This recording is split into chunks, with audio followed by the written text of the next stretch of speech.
It's amazing how much crazy stuff you hear out there these days. All this stuff about these wildfires and everything. Saw Mel Gibson being interviewed on Fox. My favorite line before he got into all the crazy conspiracy theories and shit was, "It's insane to believe this, but..."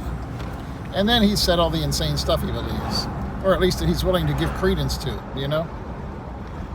Anytime somebody says, "It's insane to believe this, but..." you can pretty much figure everything after the word "but" is probably insane, you know? But people believe this stuff.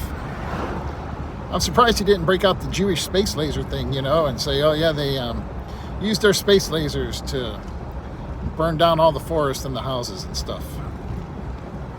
Then somebody would have said, but weren't their Jewish homes burned? And he would have said, well, yeah, but you know, they had to burn some of their own peoples too to make it look real, like it was random, so people wouldn't suspect them, you know? Him and towering mental giant Marjorie Taylor Greene kind of nonsense that comes out of these people's mouths, you know? But we're dealing with people who were perfectly willing to accuse Barack Obama of orchestrating a school massacre so that he could pass gun control legislation, you know? There were some friends of mine I used to hang out with a long time ago. I used to think they were sane people, you know? And then one time they were talking about that, and God, the guy was like frothing at the mouth, getting all worked up about that piece of crap, how somebody could be so evil to murder little children. And people believe this stuff. They're just not sane, you know? They're just not sane. There's no difference between the idiots who created all those stories about Jews using the blood of innocent children in their Passover meals, and these people today on the right wing who are willing to accuse Democrats of burning down a whole state just so they can rebuild it with multi-family housing and shit, you know? It's crazy. But that's where a lot of people are today, especially in the world of these podcasts. You know, you got Jesus and space aliens and flying saucers all mixed up together.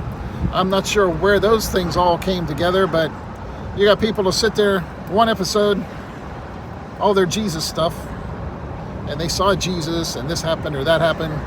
And then in the next episode, maybe even the same people talking about flying saucers and space aliens and how the government has captured flying saucers and alien technology that we're, you know, reverse engineering.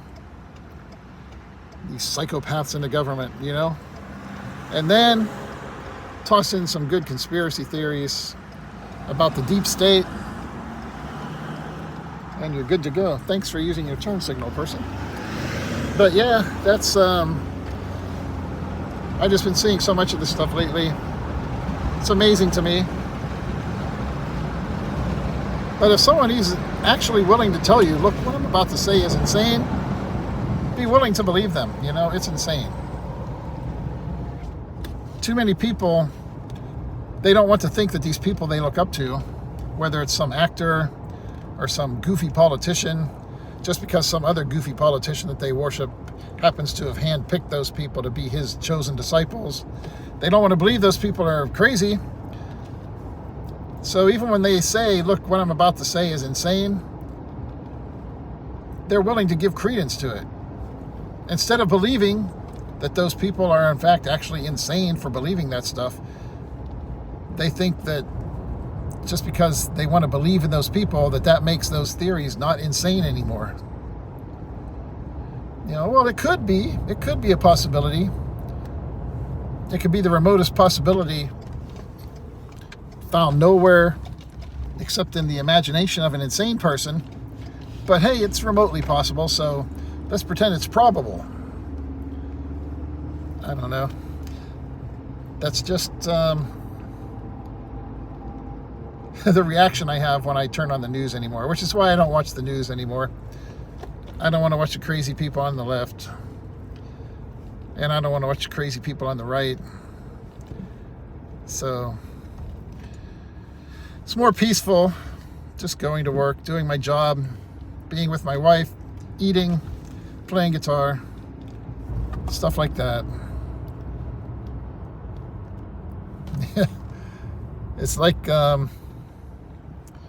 Steven Seagal said in that movie, Marked for Death. None of this stuff is going to change. The only thing you can do is, if it comes for your family, chop off its head and deal with it, you know?